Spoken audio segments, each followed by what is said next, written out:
You must select the fairest woman, Marcus. It's my order. You must select the fairest woman, Cowboy. The judge ordered it, but the town fell silent when he chose the obese girl. The rooster hadn't even crowed. Rosa's eyes snapped open. Rosalind. Her father's voice cut through the thin walls like thunder. Those ovens won't light themselves. She rolled off the cot, back already aching, feet freezing on the kitchen floor. By sunrise, 3 dozen loaves were rising. Sweat on her neck, flour on her brown dress. Emma and Beth appeared, like princesses walking down a staircase. "Morning, Rosa," Emma chirped. "Perfect hair. Perfect smile." Beth yawned. "We'll take the customers. You handle the heavy work." They floated to the counter. Rosa hauled 50-pound flour sacks like they weighed nothing. Her father stepped in. Eyes scanned the bakery. Skipped over Rosa. Skipped over the perfect loaves. Instead, he lit up at Emma's smile. "Such lovely daughters you have," a woman praised. "Indeed," he said proudly. Rosa kept her head down. Loaded the delivery cart alone. She was muscle. She was labor.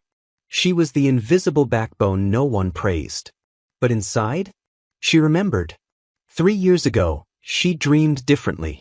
She'd been 20, but hopeful. The town held a seamstress competition. Rosa had worked in secret for weeks. Sketching late at night. Sewing by candlelight. She made a dress from scraps, delicate, careful hers. On the day of the contest, she'd walked in trembling but proud. The hall went silent. Then the laughter started. A fat girl sewing dresses? For who? The circus? She can't even fit in her own design. The judge didn't laugh. He only looked at her with cold dismissal. Seamstressing requires grace and elegance. Perhaps try cooking instead. Rosa had run out. Tears burning her cheeks. That night, she burned her sketches. Every line, every dream, turned to ash.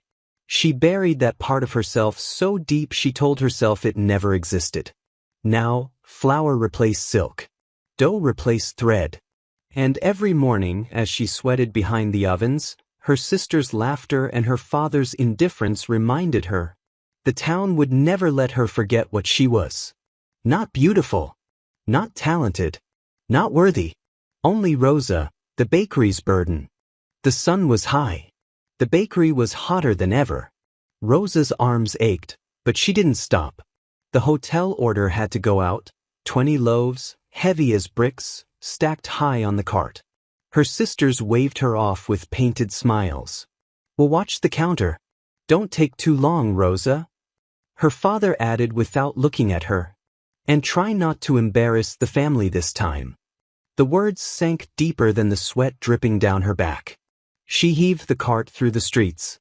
Each wheel clattered over stones. People stared. Some whispered. Some didn't bother whispering.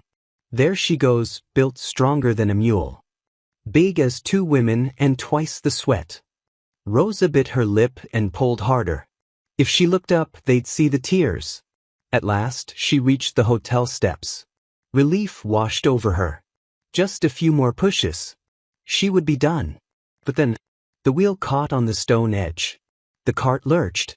Loaves tumbled. Bread scattered like broken pride across the dusty ground. The crowd that had followed her steps erupted. Look at her. All that bulk and she can't manage a cart. Ox strong, but clumsy as a calf. Laughter rolled through the square. It stung sharper than the heat. Rosa dropped to her knees, scrambling for the bread. Her golden hair slipped from its tie, falling in her face. Flour smeared her cheeks like war paint. Her hands shook. The more she reached, the more people jeered. Children pointed. Women snickered. Men laughed loud enough for the whole street to hear. Her heart pounded. Why does it always have to be me? Why can't I do one thing right? A shadow fell over her. A pair of boots. Strong hands lifted the fallen loaves with ease. Enough. The voice cut through the crowd like a whip. Steady. Unshaken. The laughter died. Rosa looked up. A tall cowboy stood there. Broad shoulders. Sun-browned skin. Shirt sleeves rolled tight over muscles built from hard work. His eyes scanned the crowd, sharp as a blade. "Show some decency," he said. No one answered. No one dared. One by one, the chuckles faded into silence. People shifted, embarrassed at being caught. The cowboy bent down, handed Rosa a loaf, and said softly, "You're not alone." Her throat tightened. She couldn't speak. Not with the weight of so many eyes still pressing down on her.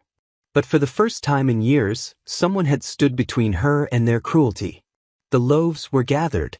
The cart was steady. The crowd dispersed, muttering. The cowboy tipped his hat, gave her a quiet nod, and walked away. Rosa stayed frozen. Heart racing. Hands still trembling. She didn't know his name. She didn't know why he helped. But she would remember him. Because in a town where everyone laughed at her, he was the first voice that said, "Enough." The bakery smelled of fresh rolls. Rosa's arms ached from kneading, but she didn't complain. Emma and Beth strolled in late, hair pinned, lips painted. They never touched the ovens. Never lifted a sack of flour. The bell above the door jingled. Emma burst in, waving a folded paper high in the air. "News from the courthouse," she squealed. Beth nearly dropped a tray of cookies. "What is it?" Emma smoothed the letter and read aloud. "By order of Judge Harrison, every unmarried citizen must appear for the great matching. To strengthen the town, all unattached men and women will be paired in marriage." Beth gasped like she'd won a prize. Emma twirled on her heel. "Finally! Our chance!" Rosa froze. The dough slipped from her hands. Marriage? A public gathering? Every eye on her? Her stomach twisted like it held stones instead of bread. Her father wiped his hands on a rag and grunted. "Emmabeth, you'll dress well. Maybe you'll catch someone worth having." Then his eyes flicked toward Rosa, dull and dismissive. "She goes too. Law's the law. Though Lord knows it's a waste of time." The sisters snickered. Beth whispered, not even bothering to lower her voice. "Can you imagine? Who would pick her?" Emma smirked. "Maybe the butcher. He needs someone to carry hogs." Rosa's cheeks burned. She wanted to disappear into the oven's flames. But the decree was final. There was no choice. That night, she lay in bed staring at the ceiling beams. The memory of the fabric competition returned. The laughter, the judges cutting words. She could already hear the whispers that would follow her on matching day. Why is she even here? She's not a bride, she's a worker. She should stay hidden in the bakery. Her sisters chattered in the next room. Silks. Ribbons. Colors that would catch a cowboy's eye. Rosa turned on her side, clutching her pillow. She wanted to believe maybe, just maybe, someone could see beyond her size. But another voice echoed louder, the one that always won. "Don't dream. Don't hope.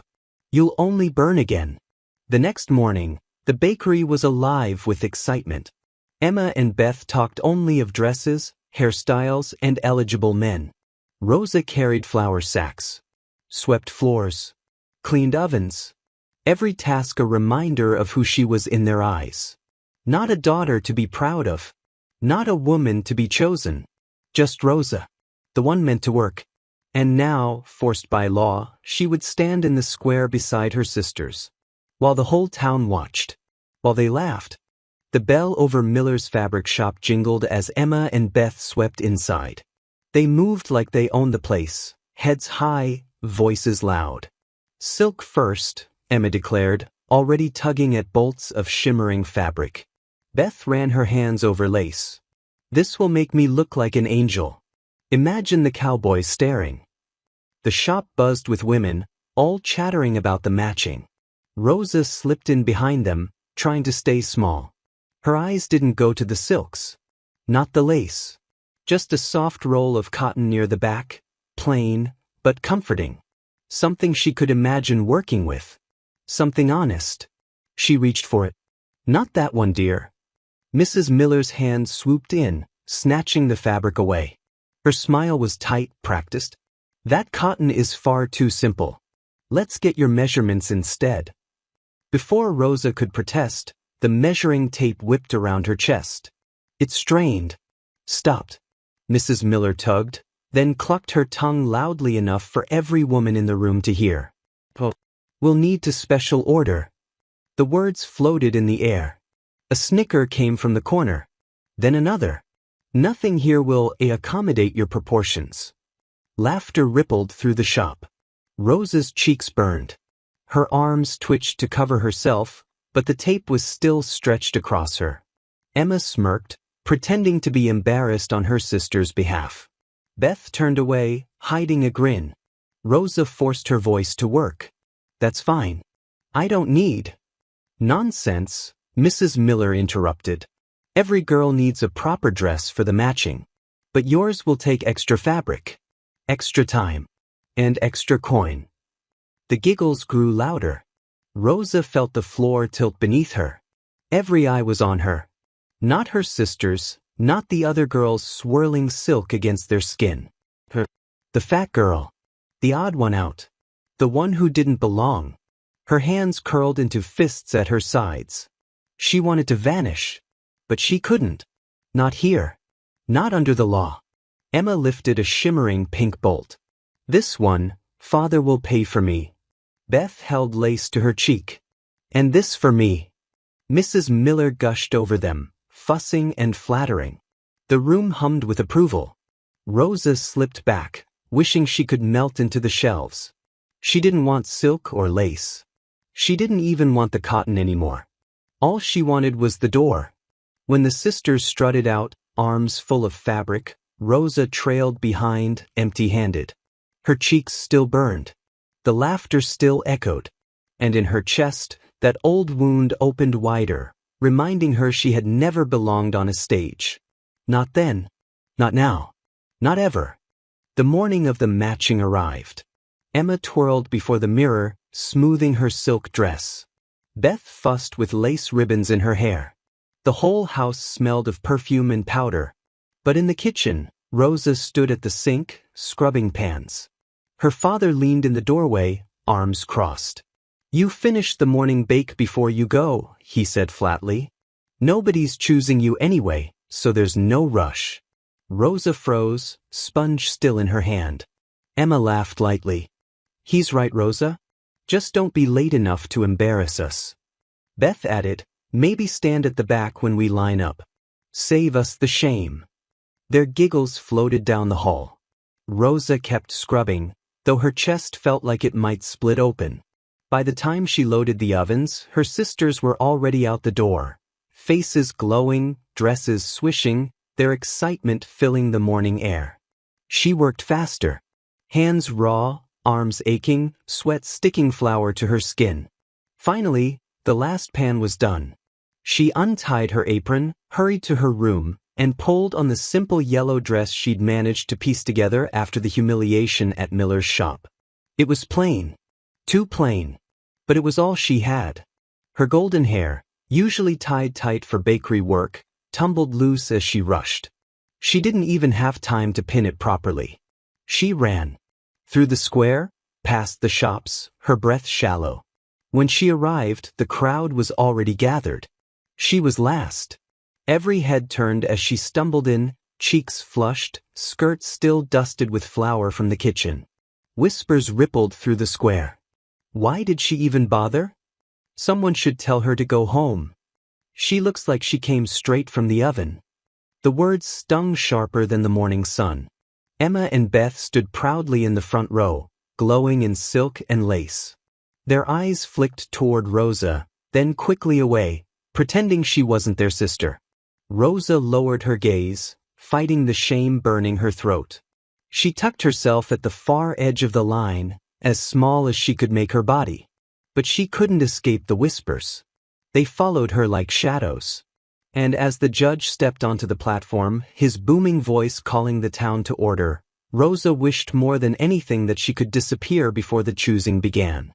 The square grew still. A low rumble of hooves echoed down the dusty road. Heads turned. A line of cowboys rode in. Sunburned faces. Weathered hands. Boots coated in trail dust. Each one searching, not just for land, but for wives. The crowd leaned forward, whispers mixing with nervous laughter. Rosa's heart thudded. Among them, she saw him. The tall cowboy. Broad shoulders. Sun at his back. The same man who had lifted bread loaves from the dirt while the crowd mocked her. Marcus. He wasn't scanning the women like the others. His eyes stayed steady. Quiet. Watchful. The judge stepped onto the platform, raising a hand for silence. Men, he thundered, you've come to settle here. But no man settles alone. This town grows by families, not wanderers. Choose your brides. Build homes. Build futures. A cheer rose from the townsfolk. Girls in silks and lace straightened their backs, ready to be picked. The first cowboy dismounted. He chose quickly. A tall blonde in white silk stepped forward, smiling like she'd been waiting all her life. Another cowboy pointed. Beth squealed, flinging her arms around his neck. The crowd clapped. Emma followed soon after, taken by a man with a red kerchief and a swagger in his walk. Names were called. Hands clasped. Girls left the line one by one, linked to men they barely knew. Rosa stood at the far edge. Head lowered. Flour dust still clinging to her skirt. Her sisters didn't look at her. They laughed with their chosen cowboys, faces glowing with pride. One by one, the prettiest girls disappeared from the row. The line grew shorter. Rosa's chest tightened, until only 3 women remained. A thin redhead twisting her gloves. A pale, timid girl staring at her shoes. And Rosa, her blue dress wrinkled. Her golden hair loose from rushing. Her body heavy, shoulders rounded under the weight of every cruel whisper around her. The crowd buzzed louder now. No one's left for her. Watch, she'll be standing alone when the sun sets. She should have stayed in the kitchen. Rosa clenched her hands, nails digging into her palms. Shame burned her skin. Then silence spread as Marcus stepped forward. The tall cowboy. The one who hadn't chosen. The one who hadn't even glanced at the pretty silk dresses. His boots hit the dirt with a heavy thud. And for the first time since she entered the square, Rosa felt his eyes find her. Not passing over her. Not mocking her. Looking at her. Her breath caught.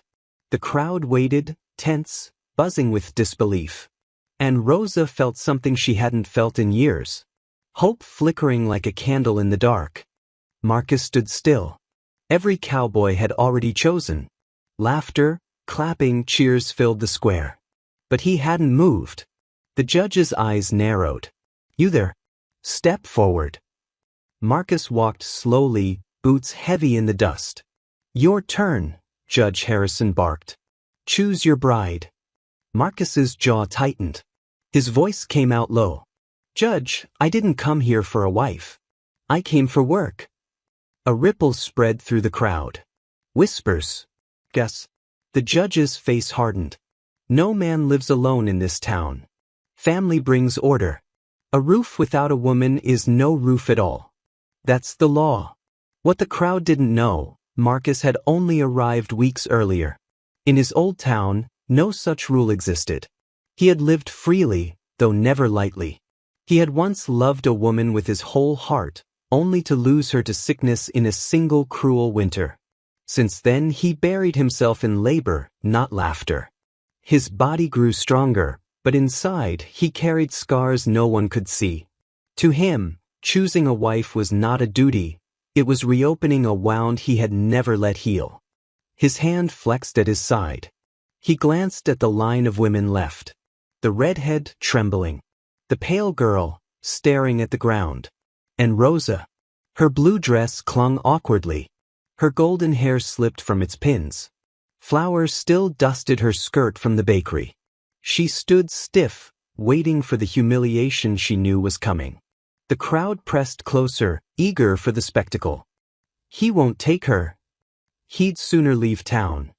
She'll be the last one standing. Marcus let out a long breath. His voice was calm but firm. Then I've got no choice. His eyes locked on Rosa. I choose her. The square exploded. Shouts. Disbelief. Cruel laughter. What? Him? With her. He's mad. Emma's hand flew to her mouth. Beth gasped so loudly it carried across the square. Their sister, the one they mocked daily, the one they told to hide, was being chosen. And not by just any man. By the strongest, handsomest cowboy in the lineup. Rosa froze. Her heart slammed so hard she thought she might faint. She searched his face for a joke, a trick, some sign he was mocking her like everyone else. But Marcus's eyes didn't waver. Steady. Certain. At the edge of the crowd, Rosa's father staggered back as if struck. His face burned red with panic. What? Her, he barked. His voice cracked with fury. Who'll lift the sacks, who'll keep the ovens running? My bakery can't stand a day without her. He had never imagined Rosa would be picked. Not once. She was his labor, his extra pair of hands. And now, gone? His shock was louder than the crowd's disbelief. The judge raised his hand. It settled then. Marcus of Red Rock claims Rosa as his bride. The crowd jeered. Some booed. Others laughed until their sides hurt. But Marcus didn't flinch. He walked across the square, every step deliberate. When he reached her, he held out his hand. Rosa's throat tightened. She stared at it, unable to move. Come on, he said softly. His voice wasn't mocking. It wasn't pity either. It was steady, like he meant it. Her fingers trembled as she placed her hand in his. The world seemed to roar around them. But for the first time in her life, Rosa felt something cut through all the noise. Not shame. Not fear. A spark. The wagon rolled up the dirt path to Marcus's ranch. It wasn't much. A small house, a leaning barn, a few cattle in the field. No grand estate. No waiting servants. Just hard work. Rosa stepped down, her blue dress catching on the wagon's edge. She tugged it free, cheeks burning. She knew the townsfolk imagined her stumbling here, useless. She wouldn't give them the satisfaction. Marcus unloaded the sacks himself. Strong, quiet, not a word wasted. He didn't push her aside, didn't laugh at her clumsy movements. He just worked, steady and calm. Inside, the house was plain. A table, 2 chairs, a wood stove. Rosa's heart sank. She'd left the bakery where she at least had purpose. Now, what was she here? She swallowed her fear. I'll cook, she offered. Marcus nodded. If you like. No commands. No mocking tone. Just respect. That startled her. Days passed. Rosa scrubbed, mended, fed animals. Her body was used to labor. She carried heavy buckets, stacked firewood, cleaned until her hands ached. Yet a different weight pressed harder, the silence. At night, Marcus sat on the porch, staring at the horizon. He barely spoke. Rosa wondered if he regretted choosing her. One evening, she slipped behind the barn. The dirt was soft there, easy to draw in. Her fingers moved before she thought. Lines, curves, shapes, patterns she remembered from her old sketches. Dresses with wide hems, delicate sleeves, tiny details only her heart knew how to shape. She leaned back, breathing fast. The ground was covered with her secret world. Rosa! She jumped. Marcus stood there, arms crossed loosely, not angry, just curious. Her face flushed. She dropped to her knees, wiping the dirt with frantic hands. It's nothing. Just nonsense. But he stepped closer. His shadow fell across the fading lines. That didn't look like nonsense, he said quietly. Her throat tightened. She shook her head. I shouldn't. It's foolish. Marcus didn't press. He only crouched beside her, his voice lower. Foolish? Or something you care about? Rosa couldn't answer. Shame rushed through her, burning hotter than the sun on her skin. She smeared the last of the sketches away, hiding them like she had years ago. Marcus watched but said nothing more. Only a long silence stretched between them, heavy but not cruel. That night, Rosa lay awake in the small bed, tears stinging her eyes. Why had she let herself draw again? Fire. And yet, a spark she thought had died flickered faintly inside her chest. The next day, Marcus noticed Rosa's hands moving across the table. Not kneading. Not mending. Drawing in the air. You do that often, he said from the doorway. Rosa startled. Do what? Draw without paper. She flushed. It's nothing. Marcus didn't press. But he kept seeing it. Her eyes on swaying laundry. Her hands folding cloth like silk. One night by the fire, she broke. I wanted to be a seamstress, she blurted. Tears spilled. I loved fabric, patterns. But they laughed. Said I was too fat, too clumsy. Even the judge told me to just cook. I burned everything that night. Her face crumpled. How can someone like me create beauty? Look at me, Marcus. I ruin it. The fire crackled. Marcus knelt beside her. Rosa, who told you those lies? She looked up, startled. I saw your designs. They weren't foolish. They were extraordinary. She shook her head. You don't mean that. I do. I've seen dresses across the plains. Yours were finer than many sold for fortunes. Don't let cruel tongues bury your gift. For the first time, someone saw her. Her tears came harder, but hope slipped through. You really think I could make something beautiful? Marcus held her gaze. I don't think. I know. That night, Rosa lay awake, clutching a tiny ember of hope. A dream she thought dead stirred again, because one man finally believed. Life on the ranch found its rhythm. Marcus worked the cattle. Rosa kept the home. Fresh curtains, flowers in jars, bread baked for comfort, not just hunger. At first they moved like strangers sharing space. Then walls fell. Her rare laugh warmed the house. He carried the heavy loads but never treated her as weak. One rainy night, firelight flickered. Rosa brushed her golden hair loose. Marcus looked up from his knife, caught by her profile. She flushed. I must look foolish. No, he said softly. You look like you. Silence swelled, fragile, growing. Rosa stopped hiding her sketches. He gave no false praise, only steady truth. She stopped flinching at his touch. Their closeness grew like embers catching fire. Then trouble came. A wagon rolled in through dust. Her father. Rosa, he barked. Pack your things. The bakery's failing. Your sisters won't work. Her heart sank. He never came for love, only labor. His eyes cut to Marcus. And you, Cowboy, take this money and leave my daughter. Coins hit his palm, shaking with anger. Fear flooded Rosa. Maybe Marcus would take it. But Marcus stood tall. She's my wife, he said, voice like thunder. She belongs to no man's command. I chose her. I'll keep choosing her. Her father sneered. Judge's law doesn't bind me. I can take her back. Then let's ask the judge, Marcus replied. Hours later Judge Harrison arrived, stern and clear. The marriage stands. Rosa is Marcus's wife, with full rights. Any attempt to break it answers to me and this town. Her father sputtered, then left in fury, dust trailing behind. Rosa trembled. Marcus set a steady hand on her shoulder. You're safe. You're mine. No one will take you. For the first time, she believed it, not just in his strength, but in their bond. Seasons turned on the ranch. Snow melted. Grass rose green. Cattle fattened. Life steadied. Rosa's days were full, cooking, mending, hauling beside Marcus. But at night, when lamps burned low, she drew again. At first in secret, then with him watching.